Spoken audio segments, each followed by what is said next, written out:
syempre ang sarap. Kasi natikman ko na yan guys. Luto naman tayo for today's video.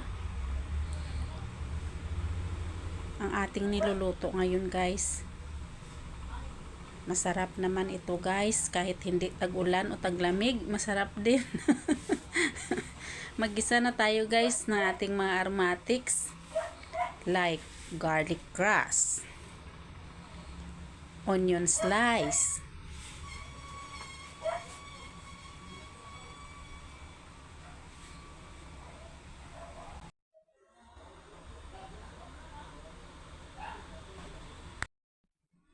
luya.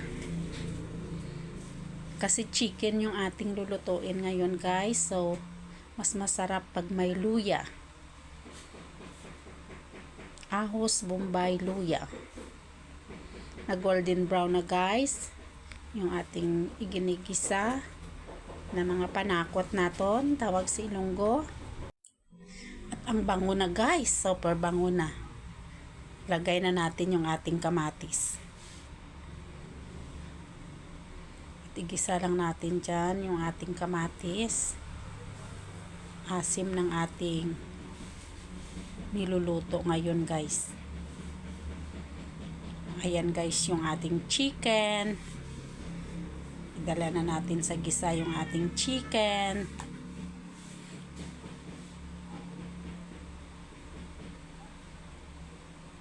I-mix lang natin guys hanggang wala ng liquid na maiga na yung ating chicken. Nagisa na ng mabuti yung ating chicken. Nag golden brown na yung ating chicken. At wala ng tubig guys. Nag-evaporate ng liquid ng chicken natin.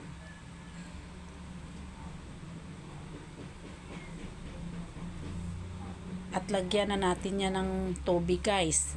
Ng ating sabaw. Ayun guys, nalagyan ko na ng sabaw. At ganda na ng kanyang kulo. Kumukulo-kulo guys. Palambutin lang natin yung ating chicken. Yung ating manok. 1 piraso yan guys. Sobra 1 kilo. Medyo malaki. So naisipan ko na magtinula. Chicken tinula. Ayan guys, nalagay ko ng ating papaya kasi malambot ng ating chicken. Yun yung ating sahog guys. At ngayon, chicken cube.